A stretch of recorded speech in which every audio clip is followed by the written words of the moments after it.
போன வாரம் ஃபுல்லாக ஒரு மாதிரி ஹெக்டிக்காகவே டே போச்சுங்க. ஏன்னா முக்கியமான ஃபங்க்ஷன் ஒன்று இருந்துச்சு. ஸ்டாக் அது இதுன்னு நிறையா வேலை இருந்துச்சுங்க. சண்டே காலையில் நேரத்துலேயே இருந்துச்சு ஃபங்க்ஷனுக்கு தான் கிளம்பிட்டு இருந்தோம். சாட்டர்டே மதியானமே போயிட்டு கொஞ்சம் ஈவினிங்காக போயிட்டு நைட் ஒரு வரைக்கும் 9 மணி ஆயிடுச்சு. காலையில் 5 மணிக்கே எழுந்திரிச்சு 6 மணிக்கு அங்கே போயிடணும்னு கிளம்புனோம். அப்படி இருந்து குட்டி பேபி வச்சுட்டு கிளம்பும்போது லேட் ஆயிடுச்சு. 7 மணிக்கு தான் மண்டபத்துக்கே போய் சேர்ந்தேங்க. கிளம்பி வரும்போது நம்மளோட கடைக்கு வந்து ஒரு அட்டண்டன்ஸை போட்டுட்டு ஓப்பன் பண்ணி எல்லாம் அரேஞ்ச் பண்ணி வச்சுட்டு தான் இங்கே மண்டபத்துக்கே வந்தோம். இவங்க வந்துட்டு என்னோடய அக்காவோட பொண்ணுங்க. அக்கா மீன்ஸ் பெரியம்மாவோட பொண்ணு தான் அவங்க. எங்கள் அம்மா கூட பிறந்த பெரிய அக்காவோட பொண்ணோட பொண்ணுக்கு தான் சீர் வச்சுருந்தாங்க. முக்கியமாக அங்கே இருக்கணும் அப்படின்னு சொல்லிட்டு நேரமே கிளம்பி வந்தாச்சு. குட்டி பேபிக்கு கோட் சூட்லாம் போட்டு வந்தேன். இந்த கோட் சூட்டு நம்மளோட ஷாப்பில் எடுத்து தான் ரொம்ப கம்ஃபர்டபுளாக இருந்துச்சு. டே ஃபுல்லாக கம்ஃபர்டபுளாக இருக்கிற மாதிரி ட்ரெஸ் போட்டிங்கன்னா அவங்க கொஞ்சம் அந்த கூட்டத்தில் அழுகாமல் நை நைன்னு இல்லாமல் கொஞ்சம் கம்ஃபர்டபுளாக இருக்கிற மாதிரி ஃபீல் பண்ணுவாங்க. ஏன்னா இந்த மாதிரி ட்ரெஸ் போட்டிங்கன்னா குத்தாது.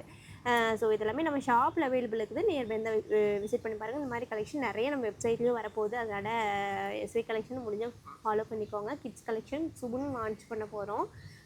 நெக்ஸ்ட்டு எங்கள் அக்கா வந்துட்டா, இந்தாடி கொஞ்ச நேரம் ஹேண்ட் ஓவர் பண்ணுடி அப்படின்னு சொல்லி கொடுத்தா. கொஞ்ச நேரம் தாங்க இருந்தான். அதுக்கப்புறம் மறுபடியும் எங்கிட்டயே வரணும்னு அழுதுட்டு இருந்தான்.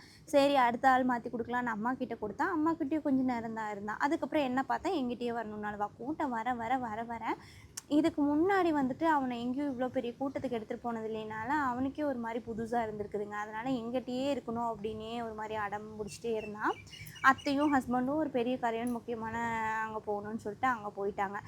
அதுக்கப்புறம் என்ன பண்ணுறது, சீரும் கூட என்னால் பார்க்க முடியலங்க. அவனை வச்சுட்டே தான் இருந்தேன். ஏன்னா வெளியே போகணுன்னே அழுதுட்டு இருந்தான். கொஞ்சம் கிளிப்ஸ் மட்டும்தான் எடுத்திருந்தேன். ஸோ இவங்களுக்கு தான் சீரு. என்னோடய அக்கா பொண்ணு பிருந்தா.